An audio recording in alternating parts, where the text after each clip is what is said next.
This is what accountability looks like.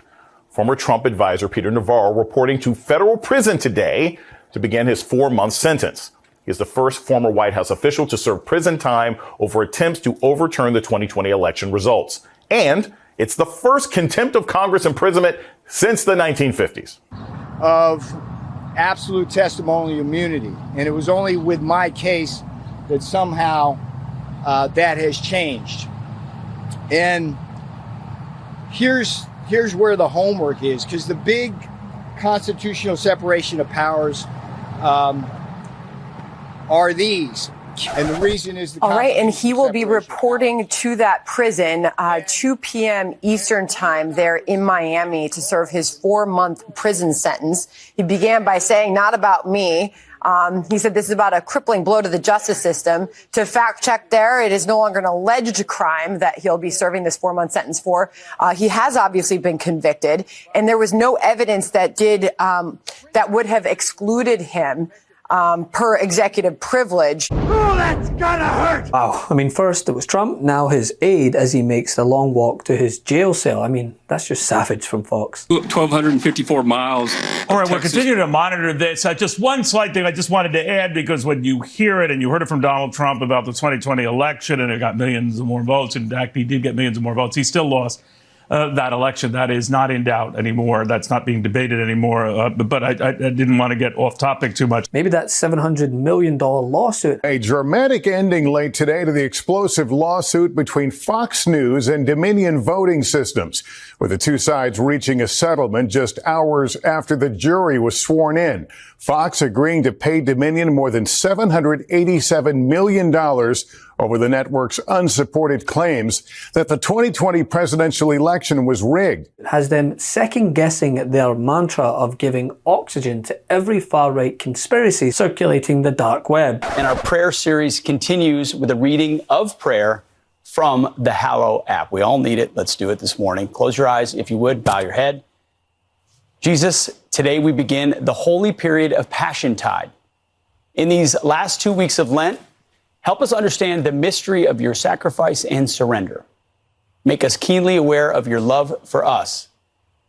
We ask that you make yourself known to us. Help us to feel the grace of your presence. You journeyed to the cross for our sake. May we see ourselves the way you see us and come to believe that we are worthy of your abounding love. In these final days of Lent, help us to follow your holy example. Inspire in us the same sacrificial, selfless love you showed on the cross. Okay, maybe not all the time, but these fact checks are popping up on a regular basis amidst the absurd segments like comparing Trump to Jesus, of course. Went to Nevada. All right, we're continuing monitoring the president's remarks, and I mean no offense to him, or some of you might want to continue hearing, but I did have to say that even though the former president is entitled to his opinions, he's not entitled to his own set of facts. The market has indeed been going up, but having nothing to do with him and everything to do with this aggressive cut in interest rates, or just a hiking in interest rates that stabilized inflation. And of course, the whole artificial intelligence phenomenon that has benefited NVIDIA and a host of companies that are making money hand over fist. So that, whether you want to give Biden credit for that, has nothing to do with Donald Trump. Furthermore, he mentioned about gas prices out of whack, $6 a gallon. The national average right now is $3.26 cents a gallon. He went on to talk about the 2020 election and how that was rigged. This has been adjudicated many, many times, dozens of times. It's been investigated by everyone and his uncle. No fewer than 44 investigations launched, some of them by judges that were picked by Donald Trump himself, that found no evidence of that in the 7 battleground states where most of them were focused. Donald Trump lost each and every one of those states. With Trump failing to raise money for his bond this week, they know by looking at his statements of financial condition that this guy is worth a lot of money, billions and billions of dollars. And that didn't even include his brand, Martha. Billions and billions and billions of dollars. While stewing on the possibility of bringing back convicted tax evader Paul Manafort. Donald Trump is taking new steps to bring a controversial figure back into the fold. His 2016 presidential campaign chairman, Paul Manafort, a convicted felon who was later pardoned by then-President Trump. Now it appears the twice impeached, disgraced ex-president is ready to welcome Manafort back to his campaign. Washington Post reporting that, quote, the job discussions have largely centered around the 2024 Republican convention in Milwaukee in July and could include Manafort playing a role in fundraising for the presumptive GOP nominee's campaign.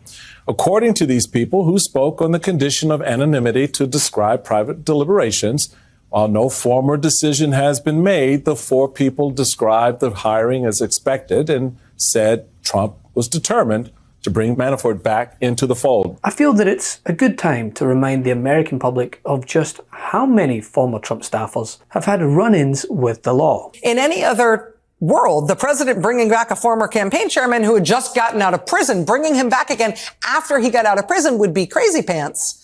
But in Trump Republican politics, hey, I mean, get in line. It wasn't just Trump's campaign chairman who went to prison. Trump's campaign vice chairman, Rick Gates, was also charged and convicted and sentenced to prison. Trump advisor and campaign aide Roger Stone was charged and convicted and sentenced to prison. Trump White House National Security Advisor Michael Flynn was charged and convicted. Trump's campaign advisor George Papadopoulos was charged and convicted and sentenced to prison. The Trump Organization CFO Alan Weisselberg was charged and convicted and sentenced to prison. Trump's chief strategist Steve Bannon was charged with wire fraud and money laundering. He's been sentenced to prison pending appeal for defying a subpoena. Trump's business was itself found guilty of tax fraud. Two Trump lawyers, Kenneth Chesbrough and Sidney Powell, have pled guilty to election-related crimes. And now tomorrow, another one of Trump's White House advisors, Peter Navarro, is due to report to start serving his sentence in federal prison. So it's not like Manafort's the only one in stripes, right? That's how these guys roll. You sign up for the Trump campaign, they ask you what size should they make your jumpsuit. You knew damn well I was a snake before you took me in. Now, that's what we're going through right now. And none more so than Peter Navarro, an ex-White House aide to former President Trump, who has reported to a federal prison in Miami, making history, by the way, as the first former White House official to be imprisoned for a contempt of Congress conviction. Standard. Men and women of America throughout our history have shed blood, lost their lives for the defense of this country. For me, it's a much smaller sacrifice to be willing to go to prison, as I now have been ordered to do, to defend what is really one of the most important principles of the Constitution, which is the constitutional separation of powers. Renato, I guess Peter Navarro wants to be the modern-day G. Gordon Liddy. Navarro was sentenced to 4 months in prison for his refusal to comply with a subpoena from the House Select Committee, a committee that, of course, investigated the January 6th attack on the Capitol. And before reaping the rewards of his unabashed allegiance to said cult leader, You knew damn well I was a snake. Navarro spoke for 30 minutes at a gas station and called the case against him, quote, an unprecedented assault on the constitutional separation of powers, before then being cut off by a Fox News host of all people to fact-check him on said baseless lies in real time. Of absolute testimonial immunity. And it was only with my case that somehow that has changed. And here's where the homework is, because the big constitutional separation of powers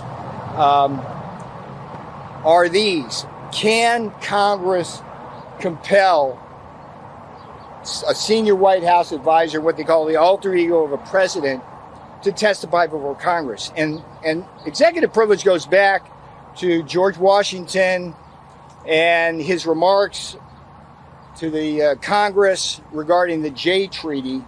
And he said very simply and clearly, succinctly, elegantly, that to write to the Congress, he said, I cannot command you as members of Congress to come to me. You cannot command me to come to you. And the reason is the... All right, and he will be reporting to that prison 2 p.m. Eastern time there in Miami to serve his 4-month prison sentence. He began by saying, not about me. He said this is about a crippling blow to the justice system. To fact check there, it is no longer an alleged crime that he'll be serving this 4-month sentence for. He has obviously been convicted, and there was no evidence that would have excluded him per executive privilege from testifying. So John Roberts just on Monday refused to delay his prison time. He continues to appeal his conviction, Peter Navarro, for refusing to testify before Congress for his involvement in efforts to overturn the 2020 presidential election. 74 years old, 4 months, Peter Navarro on his way to prison, speaking on his way there. And much like the man he's likely going to prison for, he tried to use airtime to spew disinformation. But even the Death Eaters of news media couldn't quite stand it, which tells you all you need to know about Navarro's lies. Love this video? Make sure you stay up to date on the latest breaking news and all things Midas by signing up to the MeidasTouch newsletter at MeidasTouch.com/newsletter.